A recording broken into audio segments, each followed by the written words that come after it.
আজকের ব্লগে রান্নাঘরে স্বাগতম। তো তাড়াতাড়ি ভিডিও ছান আর মজা লন, বুঝছেন নি? কোনা কোনা গেছি সবকিছু শেয়ার করি। চলে আসি অলঙ্কা। তো দুলাভাইরে ফোন দিয়েছি, দুলাভাই কয় তুমি তো বাসা চিনো, তো আড়া শুরু করে দাও। তো সাগরিকা স্টেডিয়ামের সামনে চলে আসি। এরপরে দেখি এতে আউট করেছিল, আউট আউট, ঠিক আছে। এরপরে উঠে গেছে রিক্সা। আমার রিক্সাতে কি জোরে চালা, বুঝছেন? বউ বউ করে চালা, বুঝছেন? এখন রিক্সাওয়ালা বুঝে গেছে যে ব্লগার। এরপরে চলে আসি দুলাভাইয়ের বাসা। দুলাভাই বাগনিরে লো শুরু হয়েছে, বুঝছেন? বাগনিও আর আমি ঘুমারা ডিস্টার্ব করি না, তা করে আই নিজে নিজে দুলাভাইয়ের লোক কথা করার মজা লাগে ভাইয়া ভিডিও করি। দুলাভাই বালা দেখতে কিন্তু কালা। দুলাভাই কয় হালা এদিকে আয়, তুই দেখতে কালা। আয় কই দুলাভাই আয় তো বালা, আপনি জানেন না আয় কে কালা।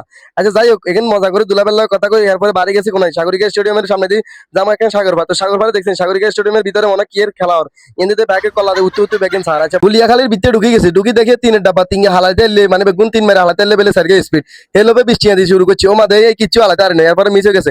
এরপরে চারিদিকে দেখি গুলিয়াখালীতে টিকটকের মেলা। ওমা ইন্দিতে আবার টিকটকে সেলিব্রিটির আয়োজন। ওরে আল্লাহ, দেখি তো কত সেলিব্রিটি টিকটকে দেখছেন। এই যে কি টিকটকের আনন্দ কি এর মেলা, মানে মিলিন মেলা আর কি গ্রুপ। তো এখানে ব্যাগ আছে টিকটকার, বুঝছেন? একে তো নাকি শাহরুখ খান, সালমান খান, মৌসুমী আপা, এগুলো দেখে কতক্ষণ মাথা চক্কর দিয়েছে। এরপরে করে গুলিয়াখালী ত্যাগ করতে আল্লাহ হাফেজ, বাই বাই।